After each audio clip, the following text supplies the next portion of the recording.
ఇక్కడేదో వ్యాస్ ఓడిపోయాడు, రంగా గెలిచాడు, రామారావు ఓడిపోయాడు మొత్తం దృష్టి తీసుకోవద్దు. ఇది ఒకరోజు అయ్యేది కాదు. ఈ రాష్ట్ర ప్రభుత్వం, తెలుగుదేశం ప్రభుత్వం అంతకాలం కూడా మనకి ఫైట్ చేయక తప్పదు. దానికి సిద్ధపడి ఉండాల్సిందే మనంతా కూడా. నేను గతంలో ఫాస్టింగ్ చేసినప్పుడు కూడా చెప్పాను, ఇది అంతిమం కాదు, ఆరంభం అని చెప్పాను. ఇప్పుడు నేను చెప్తున్నాను, ఇది తాత్కాలిక విరామం మాత్రమే. ఒక రకంగా చెప్పాలంటే ఇది ఇంటర్వ్యూలు మాత్రమే. మళ్లీ ఇది వాళ్ళు భవిష్యత్తులో కూడా పిచ్చి పనులు చేయరని చెప్పి నాకైతే నమ్మకం లేదు. అలా బుద్ధి మార్చుకుంటే మనకేం అభ్యంతరం లేదు. వాళ్ళు నిద్రపోతూ మనం నిద్రపోనిస్తే పర్లేదు. వాళ్ళు నిద్రపోక మనం నిద్రపోనికోకుండా ఎందుకు వచ్చిన తెప్పుడు వాళ్ళకి అర్థం కావట్లేదు, నాకు అర్థం కావట్లేదు. కాబట్టి గతంలో చేసిన తప్పుల్ని ఒక్కసారి ఆత్మవిమర్శ చేసుకుని సరిదిద్దుకోండి అని చెప్పనేసి నేను హెచ్చరిస్తున్నాను. లేదు మనలో ఫైటింగ్ నేచర్ ఉంది, మనకే సత్తా లేకపోలేదు, అలాగే ప్రజాబలం లేకపోలేదు. తప్పనిసరిగా మన మంచి కార్యక్రమాలు తీసుకున్నప్పుడు ప్రజల అండదండలు ఉంటాయి.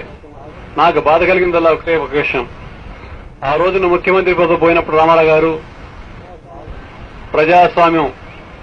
ప్రజాస్వామ్యానికి మానభంగం జరిగింది, అదే నా బాధ అని చెప్పిన రోడ్ల మడి తిరిగాడైనా. మరి ఇదేం ప్రజాస్వామ్యం నాకైతే అర్థం కావట్లేదు. ఆయన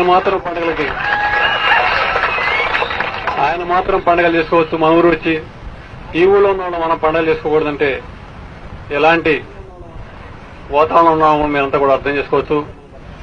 అయితే ఎవరి దయాదాక్షల మీద మనం బతకాల్సిన అవసరం లేదు. ఎవరో కష్టపడి ఎవరి కాళ్ళ మీద వాళ్ళ మీద నిలబడుతున్నాం. ఒకటే, మనం పూర్వం ఏ స్వాతంత్ర్యం కోసం కాంగ్రెస్ నాయకులు పాటుపడి ఆ స్వాతంత్ర్యం తీసుకొచ్చారు. మళ్లీ ఈ రోజున ఒక పాకిస్తాన్ లాగా ఉన్నాం, లేకపోతే మరో సైనిక ప్రభుత్వ పాలన ఉండే దేశంలో కాకుండా మన విజయవాడని స్వేచ్ఛగా స్వాతంత్ర్యాలతో పోలీసు రాజ్యంగా కాకుండా ఇది డెమోక్రసీ పద్ధతిలో, ప్రజాస్వామ్యత పద్ధతిలో నడుపుకోవడం కోసం మీరంతా కూడా తప్పనిసరిగా సహకరిస్తారని చెప్పని, అలాగే మీరు నాయకుడిగా, శాసనసభ్యుడిగా అనుకున్నప్పుడు చాలా మంది అభినందన సభలు పెట్టారు, దండలేశారు, షాలు కప్పారు. ఆ రోజు నాకు సంతోషం, నేనే పెద్దగా సంతోషించడం లేదు. నాకు తప్పదు ఇది తిప్పాలని చెప్పి నేను ఎప్పుడే అనుకున్నాను. నాయకత్వం అప్పుడు దానికి సిద్ధపడాలి, దీనికి సిద్ధపడాలనే ప్రధాన ధ్యేయం. కష్టానికైనా సుఖానికైనా సరే యువకులు మాత్రం దానికి తయారై ఉండాలి. అంతేగాని శాసనసభ్యుడియో లేకపోతే ఎంపీయో అక్కడ హైదరాబాద్ లోనో లేదా ఢిల్లీలో కూర్చున్నాం కాకుండా ప్రజల మధ్యకి వెళ్దాం. ప్రజల మధ్యన ఉంటే వచ్చే లాభాలేనంటే మన సొంతంగా లాభాన్ని పక్కన పెట్టండి.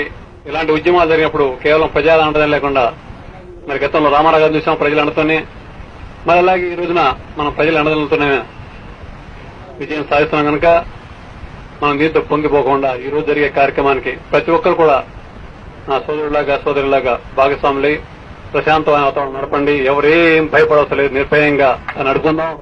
మేమంతా కూడా ఎలాంటి అవంతా జరిగినా మీ ముందు రంగారావు గారు మేమంతా కూడా ఉండి సారథ్యంగా ఉండి నడుపుతాం. దయచేసి మాత్రం వాళ్ళు రెచ్చగొట్టొద్దు. వాళ్ళు మాత్రం ప్రొటెక్షన్ గా వస్తారు, రాని మనకేం అభ్యంతరం లేదు. కాబట్టి వాళ్ళంతా కూడా సక్రమంగా ఈ కార్యక్రమాన్ని పూర్తి చేస్తారని ఆశిద్దాం. పూర్తి అయిన తర్వాత అప్పుడు నేను న్యాయాధీశ విరమిస్తా అని చెప్పనేసి తెలియజేస్తూ, లేని పక్షంలో ఇప్పుడు విరమించామనుకోండి, తర్వాత వాళ్ళు ఏం చేస్తే దానికి ఉపయోగం లేదు కనుక తప్పనిసరిగా వాళ్ళు వెనక ఆలోచించి ఒక మంచి నిర్ణయానికి వస్తారని చెప్పని నేను ఆశిస్తున్నాను.